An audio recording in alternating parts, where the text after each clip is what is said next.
Les élections régionales vont être au cœur de l'actualité ces prochains mois. L'occasion de découvrir des idées et objectifs innovants à travers des formations minoritaires. C'est le cas de mouvements citoyens. La vague citoyenne s'est rassemblée samedi 12 septembre afin d'élire un jury volontaire pour pouvoir intervenir auprès des listes régionales qui se préparent. Écoutez plutôt. La vague citoyenne a organisé un café-débat à Saint-Vincent-de-Tyrosse samedi dernier, afin de se préparer aux élections régionales. Un mouvement qui évolue d'année en année et qui a pour objectif d'accroître la parole du citoyen au sein des partis politiques.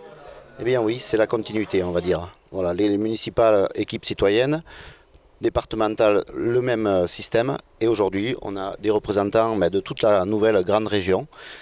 Derrière une vague citoyenne, un mouvement vraiment politique, mais comme je vous le dis depuis le début, sans étiquette. Voilà, nous travaillons avec les citoyens sur évidemment nos valeurs qui sont identiques des départementales ou des municipales, l'écologie, l'humain et la solidarité.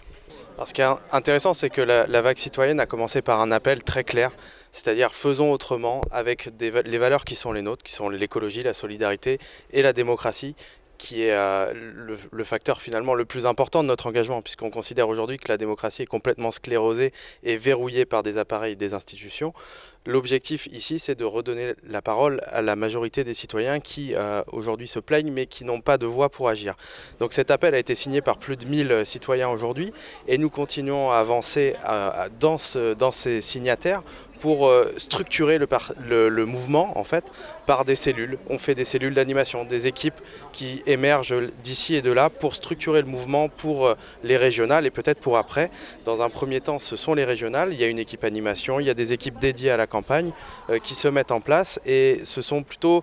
J'ai envie de prendre l'image des rhizomes, ça pousse un peu partout parmi les signataires et chacun avec ses compétences est là pour pouvoir les exprimer au sein de la vague citoyenne. Alors vous avez parlé d'adhérents, il n'y a pas d'adhérents, il n'y a que des signataires et des gens qui adhèrent à la charte éthique et au mouvement que nous sommes en train de créer pour pouvoir s'y engager plus sereinement pour la suite. Un vote a été organisé dans la journée afin de désigner un jury citoyen volontaire.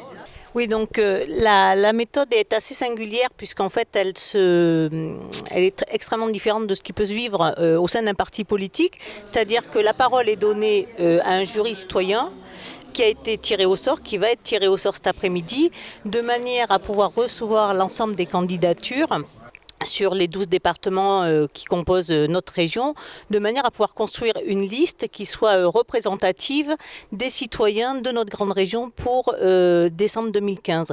Donc on est sur une méthode qui n'est pas une méthode de cartel de partis politiques, une méthode de notables de partis politiques pour qui les places seraient réservées d'office, mais bien sur un souci citoyen de représentativité et de prise en compte de l'expertise citoyenne pour construire un projet politique ensemble.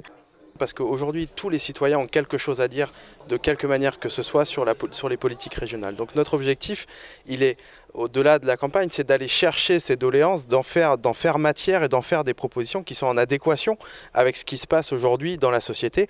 On voit que le changement, il n'est pas forcément institutionnel, mais quand on a des AMAP, quand on a Blablacar, quand on a des systèmes de covoiturage, etc., qui se mettent en place, on voit bien qu'il y a un nouveau système qui est en train d'émerger. Et notre objectif aujourd'hui, avec la vague citoyenne, c'est de faire en sorte que toutes ces initiatives deviennent un vrai projet politique, un vrai projet de changement de société. Et c'est comme ça qu'on va faire campagne. On va aller voir les gens, on va leur demander ce qu'ils ont à dire. On ne va pas leur dire « votez pour nous, on est les meilleurs ». On va leur demander ce qu'ils ont à dire et on va les transformer en propositions politiques. C'est là, je pense, la plus-value.